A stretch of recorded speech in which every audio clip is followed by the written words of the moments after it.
fiction rescues history from its confusions. Don DeLillo made that claim, and then a decade later he wrote a novel, Underworld, in which he sought to see if fiction could embrace history's confusions, because that's what Underworld does. It's an 800-page sprawling novel covering nearly 50 years, something like 46 years of history, the second half of the 20th century in the US primarily, consumer culture, differences and changes across culture, across religion, across families, across the geography of the United States.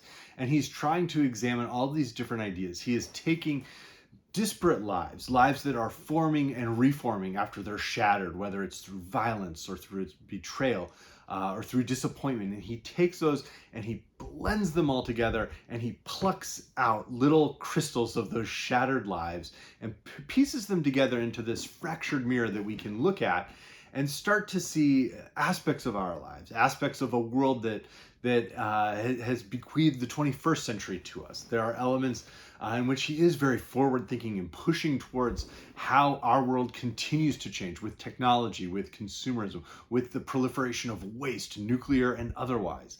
And it is a book that is imperfect. As with every DeLillo novel, there are characters that don't sound like human beings. They sound like someone who's imagining what a human being might sound like if they'd seen cave paintings or watched a couple of short videos or something. There are ways in which the book seems so removed from human existence, and yet there are other ways in which DeLillo is incredibly hopeful. There is a stylistic technique at play across the book. DeLillo is drawing on art, he's drawing on different aspects of life, sports and film, and he's fusing those together and writing about bombs that create nuclear fusion. And he's taking all that and trying to fuse it together into some question around our choices and our the meaning of our small individual lives across this sprawl of history and the sprawl of our globe. And he ends on a hopeful note that perhaps feels strange. And yet throughout the book, there are constant motifs that I want to explore in this video that reveal that the book is, I think, much more hopeful than the sort of consumerist diatribe, postmodernist, maximalist book and this sense of nihilism that some folks have taken it for. So this is one of the books that, as I was growing up, was held up as one of the titans of modern literature, current contemporary literature. It was something that it was published when I was just over 10 years old. And so it was something that I was going into high school and college. People would talk about it. It was one of the books that sort of marked one out as a serious reader, in part because of its length. But there's also so much more to it. And so the novel begins with an almost hilariously self-important statement. He speaks in your voice, American, and there's a shine in his eye that's halfway hopeful. And I think a lot of times there's a sense in which the use of DeLillo's use of American, his very first novel was titled Americana, is crucial. DeLillo sees himself as trying to capture this voice, the voice of the person on the street, the person who's not necessarily living the highest life. He gives those characters. We see celebrities, we see powerful people, but we also see people who are living lives that are not that far removed from a middle-class life across the book, or a working-class life across the book. But I think just as important in that are two aspects of that sentence. One is that he's speaking in your voice. And one of the things that DeLillo does across the novel, Underworld, is he tries to give voices, numerous voices. I think there are more voices in this book than probably all the rest of DeLillo's novels put together. And I really do mean that. I've read almost every book he's written. And the different and divergent voices that we get in Underworld really do people this entire community, this entire slice of history, far more so than the singular or dueling voices that govern most of his other books. There are numerous personalities in here. We have Nick Shea, we have Clara Sachs, we have Albert Bronzini, we have Maddie Shea, we have their mother Rose, we have all these different voices. We have Marvin the baseball collector, we have Manx Martin, we have Bill Glassick. There are all of these different characters who really do come to life in different ways, whose voices do take on personalities. Sister Edgar and J. Edgar Hoover, Lenny Bruce, all of them are brought out across these pages in a way that becomes more and more full-fleshed. I think this is really the book where there are going to be voices, American voices, global voices across this book. But there's also the last two words in that sentence. He speaks in your voice, American, and there's a shine in his eye that's halfway hopeful. And the book, I think, is hopeful throughout the novel, despite all of the awful chaos that DeLillo examines and really turns over, and the brutality and violence that he allows to press forward into the book. There's also this sense of hope throughout that I think is crucial. I don't think the book would necessarily be readable if there weren't these human connections across the book that give it that tinge of hope.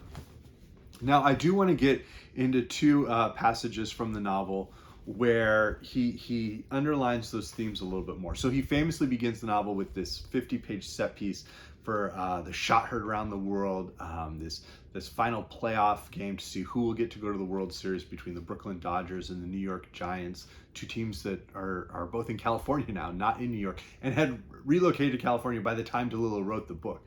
And so that in itself, focusing with a beginning about teams that no longer exist there and have migrated westward, allows DeLillo to show that there's this constant sense of change he's examining. And the ball that hit the season-ending, game-winning ball that is hit for a home run, and the boy Cotter who captures it. He's the boy that we focus on in that first set piece. But we also see other people at the game. We see the man who Cotter becomes friends with, having snuck into the stadium with various friends. We see J. Edgar Hoover. We see Jackie Gleason sitting there as celebrities, Frank Sinatra, and their interactions. But as the book then moves into this telescope, we start to understand this crucial theme. Detweiler said that cities rose on garbage, inch by inch, gaining elevation through the decades as buried debris increased. Garbage always got layered over or pushed to the edges, in a room or in a landscape, but it had its own momentum. It pushed back. It pushed into every space available, dictating construction patterns and altering systems of ritual, and it produced rats and paranoia. People were compelled to develop an organized response. This meant they had to come up with a resourceful means of disposal and build a social structure to carry it out. Workers, managers, haulers, scavengers. Civilization is built. History is driven. He talked in his talk show way, focused, practical, generically intimate. He was a waste hustler looking for book deals and documentary films. I don't think he cared whether we were 2 people listening or 500,000. See, we have everything backwards, he said. Civilization did not rise and flourish as men hammered out hunting scenes on bronze gates and whispered philosophy under the stars, with garbage as a noisome offshoot, swept away and forgotten. No, garbage rose first, inciting people to build a civilization in response, in self-defense. We had to find ways to discard our waste, to use what we couldn't discard, to reprocess what we couldn't use. Garbage pushed back. It mounted and spread, and it forced us to develop the logic and rigor that would lead to systematic investigations of reality, to science, art, music, mathematics. The sun went down. Do you really believe that? I said. I believe it. I teach it at UCLA. I take my students into garbage dumps and make them understand the civilization they live in. Consume or die. That's the mandate of the culture. And it all ends up in the dump. And that's not a hopeful way to view human civilization. I think it's pretty clear that that's a very dark way to view civilization. But it's also very true, I think, in the 20th century and in the 21st century, this sense of the destruction that consumer culture and materialism wrecks upon the environment and wrecks upon our livelihoods, this constant striving to acquire and grasp that drives us to see how landfills have changed. At the end of the book, he talks about a landfill that's basically overfilled, and so they've had to move to another one, but they can still see methane gases rising up out of the old landfill. The fact that my younger daughter, who's 7, knows the phrase landfill, knows what that means, is something very telling about our culture. And it's something that DeLillo, by having a main character whose job is to deal with waste, that becomes a very evident theme across the book. Towards the very end of the book, he gives us another statement where they think about what they can do with waste and what they have to do with it. I tell Victor there is a curious connection between weapons and waste. I don't know exactly what. He smiles and puts his feet up on the bench, something of a gargoyle squat. He says maybe one is the mystical twin of the other. He likes this idea. He says waste is the devil twin, because waste is the secret history, the underhistory, the way archaeologists dig out the history of early cultures, every sort of bone heap and broken tool, literally from under the ground. All those decades, he says, when we thought about weapons all the time and never thought about the dark, multiplying byproduct. And in this case, I say, in our case, in our age, what we excrete comes back to consume us. We don't dig it up, he says, we try to bury it. But maybe this is not enough. That's why we have this idea, kill the devil, and he smiles from his steeple perch, the fusion of two streams of history, weapons and waste. We destroy contaminated nuclear waste by means of nuclear explosions. And that's this final, towards the end of the book, we see that in this abandoned former Soviet atomic testing site in what's now Kazakhstan, an emerging nation in the early 1990s of this setting, that they're taking nuclear waste and then they're putting it in bunkers and basically creating nuclear explosions to try and somehow react some of the nuclear energy out of the waste and make it more manageable. It creates an almost absurd level of like, this is the solution we can come up with. This is what we are wrecking upon our world and upon each other and our communities and cultures. And so there's something that DeLillo is very focused on in there.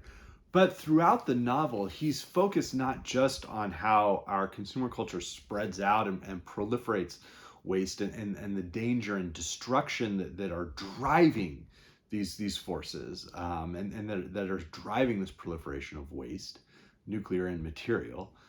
He's also getting at the different ways that people intersect with these tiny aspects of, in their own tiny individual ways, intersect with magnifying moments of history.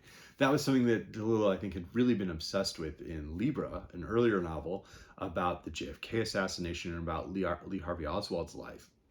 But it was also a theme that he was at in his second novel, End Zone, where he tried to examine, the game of football as a metaphor for the potential for nuclear war and strategic bombing and such. And so these were ideas that DeLillo had sort of been allowing in the ferment of his mind for decades as a thinker and as a person. And now, as he's wrapping it up in Underworld, he's also peeling it away to try and peer at all of these tiny individuals intersecting across history. I mentioned the different celebrities, but we also see the ways in which people deal with the dread. Across the novel, we see he gives us passages of Lenny Bruce, the comedian in the 1960s, doing comedy routines during the Cuban Missile Crisis and screaming out, "We're all gonna die," and how Lenny Bruce is so excited to shout that and people interact with it. But he also allows space for what drives individuals who are not constantly driven, by these philosophies around waste and such. He condemns the Cold War, but in another breath, he pushes towards what does it mean to be a collector. This was Marvin's exact status. For years, he didn't know why he was chasing down exhausted objects. All that frantic passion for a baseball, and he finally understood it was Eleanor on his mind. It was some terror working deep beneath the skin that made him gather things, amass possessions and effects against the dark shape of some unshoulderable loss. Memorabilia. What he remembered, what lived in the old smoked leather of the catcher's mitt in the basement, was the touch of his Eleanor. Those were his wife's eyes in the oval photographs of men with handlebar mustaches. The state of loss, the facticity in its lonely length. This was a word he never thought he'd need to use, but here it was, crouched for years in his secluded brain, coming out to elongate the loss. And at first that seems like this idea that the memorabilia is a way to stave off the dread of our, a person's imminent death. This idea that consuming and possessing things somehow allows us to feel like we are making the most out of our short time here. But DeLillo shifts that, and he allows it to be, it's not the possession itself, it's the memory of a loved one that's imputed by the collector to the possession that gives it this deeper meaning. DeLillo can be incredibly sentimental across the book, as he has characters look at how will they take care of an aging mother. What does it mean for different relationships to happen? These passages allow us to see the hope that DeLillo referenced in that first sentence, and that becomes sort of the clarion call across the final 7 pages of the novel. I don't want to say it's a shocking twist, but it builds not towards this depressing clang of the final death knell of civilization, but this hopeful tingle that perhaps there can be a gathering, a regathering of voices and of hopes and desires. Throughout the novel, I mentioned there is this hopeful aspect. Part of it is that repeatedly DeLillo references characters reaching out and touching one another's hands, like grabbing hands.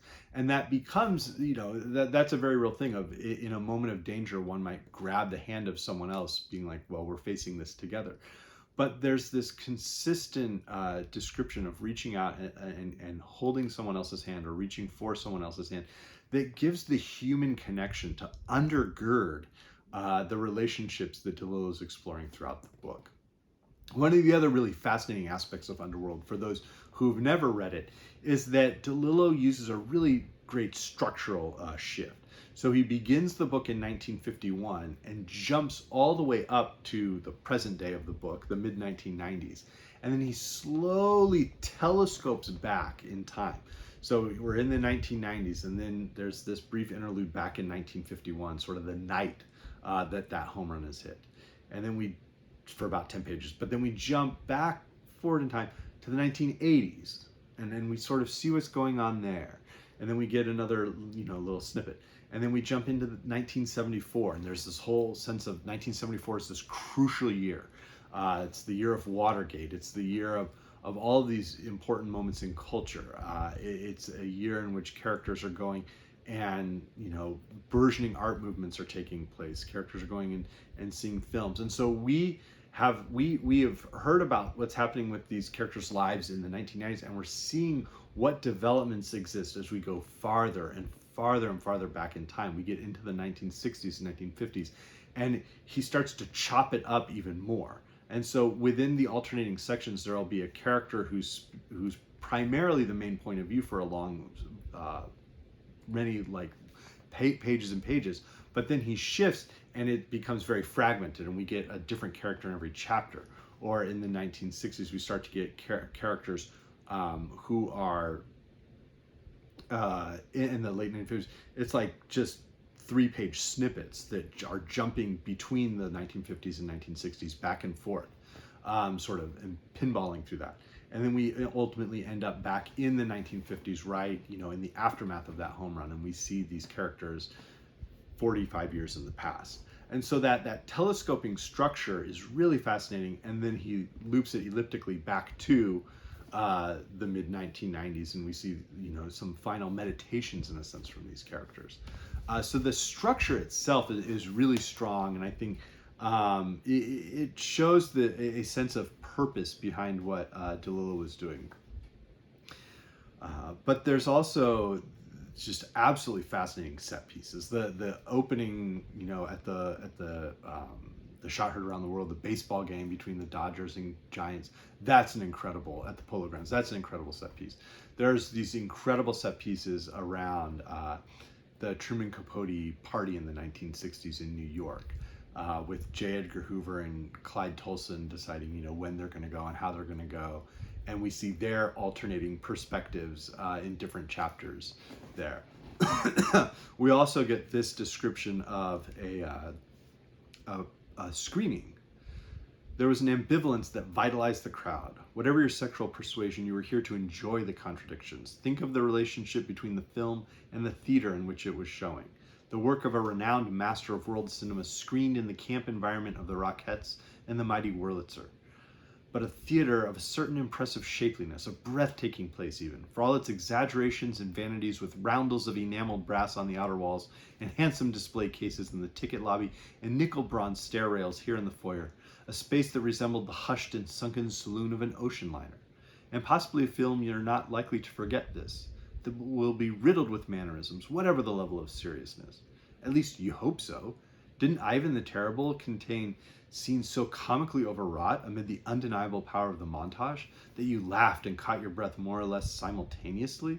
Nobody practically has seen the film up to this point, Miles said. 4 of us have seen it in our group, and half a dozen promoters and theater brass, and that's about it on this side of the Iron Curtain. Miles knew Eisenstein inside and out. He knew more than was humanly healthy. He knew the shot sequence in Potemkin just about cold, the deadly cadence of black boots, the white jackets of the soldiers, the mother clutching weakly at her waist, the rear wheels of the baby carriage rolling out of the frame. But there were things nobody seemed to know about this movie: where it was made, how it was made. He didn't have official backing, obviously, and why he didn't use sound. And they're talking about this discovered film by Sergei Eisenstein. But that allows DeLillo to build towards the real revelation, which is that he can't quit JFK. And that those same characters go to this secret screening of the Zapruder film. They see, on multiple televisions, and they see the Zapruder film over and over, and that becomes part of the book. And there's a real dread to those pages. But the character across those, Clara Sachs, is one of the most interesting characters. The way that we see her and the art she's doing in the 1990s, her life in the 1970s and what that looks like, and then the relationship she was having in the 1950s, all sort of blend together to create this really full character who provides a counterbalance as sort of this person who's constantly, building and destroying and rebuilding relationships, but is also trying to explore this life of art, in contrast to Nick, who is a waste management analyst, and whose life is all about garbage. And this duality and tension between art and garbage is part of the novel. So it is a strong book. I think it's a very good book. And DeLillo is okay with criticizing people. He has, during the Cuban Missile Crisis, characters mock the different members of the Kennedy cabinet who are potentially, going to lead us into a nuclear war. And there's one final passage, involves a character who is helping with weapons design and is sort of part of this military-industrial complex. And he's out in the desert with his girlfriend, and he's stood alone here with mountains behind it and carried the tilted lyric of a misplaced object, like some prairie drive-in shut down for years with the audio hookups all askew and the huge screen facing blankly toward a cornfield. It's the kind of human junk that deepens the landscape, makes it sadder and lonelier, and places a vague, sad, subjective regret at the edge of your response. Not regret so much as a sense of time's own aesthetic, how strange and still and beautiful a chunk of concrete can be, lived in fleetingly and abandoned, the soul of wilderness, signed by men and women passing through. And that's about this little concrete hut that is this torn down, falling down building that they find out in the desert, where the planes are going to fly overhead and do tests out in this wilderness. But even within that, we're left with 2 characters who are together and who, despite being afraid when the planes fly over, have they gotten out of that flight zone in time, are trying to find a relationship together and build a relationship together. So there is something curiously hopeful about the book, possibly one of the most hopeful books DeLillo wrote in my reading, and one that I think should be read. And read closely and appreciated. The cultural references are great. The artistic references are fantastic. But ultimately, what stuck with me on this rereading, after honestly close to 20 years since I first read it, was just how deeply the characters feel and how many voices DeLillo was able to create. thinking of other works, certainly I thought of Libra. I don't know, I still think this might be my favorite. This is probably the book I will be rereading when I'm 65, of DeLillo's novels. Perhaps that says more about me than DeLillo, but I'll link my video on Libra in the description box. My sort of secret favorite DeLillo novel is his earlier book, Running Dog. This is another book that deals with sort of illicit films. I won't spoil what the actual film involves, but I would encourage folks to read this. This is sort of written in the height of 1970s paranoia and post-Vietnam paranoia. This is a great novel. I'm sort of a minority opinion on that, but I think it's great. The book of DeLillo's that I think really establishes the voice he was going to pursue through Underworld is The Names, if folks are looking for another place to sort of start with DeLillo. Point Omega loops back to some ideas from Underworld, explicitly the ideas around films and sort of art exhibitions and things like that. The Angel Esmeralda collects some of his short fiction. The titular Angel Esmeralda story is a series of reworked and of passages that he would rework for Underworld, coalesced across different sections of Underworld into a coherent story here. And I would add that that's one of the other strengths of Underworld is the coherence of the novel. Despite its excess, despite its maximalism, there is a coherence to much of the book. Ideas that are explored, characters who are introduced are brought, we telescope back with many of them and see who they are and how their lives have developed. A novel that I thought more and more of as I read was the USA trilogy by John Dos Passos. I think a massive influence on DeLillo was William Gaddis, specifically the recognitions for Underworld. I don't think there's any question about that. I will add that the recognitions is funnier than Underworld and a stronger novel, but excellent. Both are excellent. I find Underworld, I realize it sort of came out after Infinite Jest, but it really fits into this in-between Thomas Pynchon and David Foster Wallace. It sort of is this missing link in between them of the paranoia and the conspiracy theories and the jokes and riffs and satire and the emphasis on technology and sort of our own imminent destruction that Pynchon can craft, with the sprawl and the cultural references that David Foster Wallace would build out across his career. Another book I thought of was the 2666 novel by Roberto Bolaño, and the different parts, the intersections. This is a much darker book than Underworld, but I thought there were connections. Another was GB84 by David Peace, about the 1984-1985 UK coal miners' strike and the government efforts to suppress that and quash it.